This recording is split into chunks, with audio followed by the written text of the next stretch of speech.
নমস্কার বন্ধুরা, আমি আবার একটি ভিডিও নিয়ে এসেছি। এই ভিডিওতে তোমাদেরকে জানাবো যে তোমরা তোমাদের মনোযোগকে কিভাবে বাড়াবে। মনোযোগকে বাড়াতে তোমাদের সবার প্রথমে যেটা করা উচিত সেটা হলো নিজের মনের উপর গুরুত্ব দাও। কেমন? মনকে শেখো, জানো যে মন কিভাবে কাজ করে। মন সদা সর্বদা কোনো না কোনো চিন্তা নিয়ে মগ্ন। দেখবে মনকে একটু স্টাডি করো, মন দেখবে বিক্ষিপ্ত হয়ে যায় বারংবার। কেমন? একটা চিন্তা দিয়ে শুরু করো, তারপরে দেখবে আরেকটা চিন্তা চলে যায়। একটা ছোট্ট এক্সারসাইজ দিচ্ছি, এই এক্সারসাইজটা করবে সকলেই। 10 মিনিট, প্রথমে 1 মিনিট, তারপরে 5 মিনিট, তারপরে 10 মিনিট, এইভাবে বাড়াবে। ধরো 1 মিনিট একটা টপিকের উপরে ভাববে।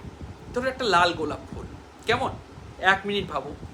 যদি দেখো যে 7 দিন ধরে তুমি 1 মিনিট ধরে একটা লাল গোলাপ ফুল নিয়ে ভাবতে পারছো, মন ডাইভার্ট হচ্ছে না, তারপরে সেটাকে 5 মিনিট করো, একটা মোমবাতি জ্বলছে। কেমন?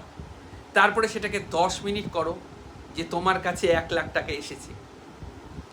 এইবার যখন তুমি সেই টাকাতে শিফট করবে বন্ধুরা, তখন দেখবে, তারপরে তুমি ভুলে যাও, দেখবে যেটা ভেবেছো তুমি তোমার কাছে চলে এসেছে। ঠিক আছে? এটাই হলো মনোযোগ বৃদ্ধি করার অন্যতম গুরুত্বপূর্ণ শর্ত। তাহলে বন্ধুরা, এরপরে আমি আরও ভিডিও নিয়ে আসছি, সঙ্গে থাকো। নমস্কার।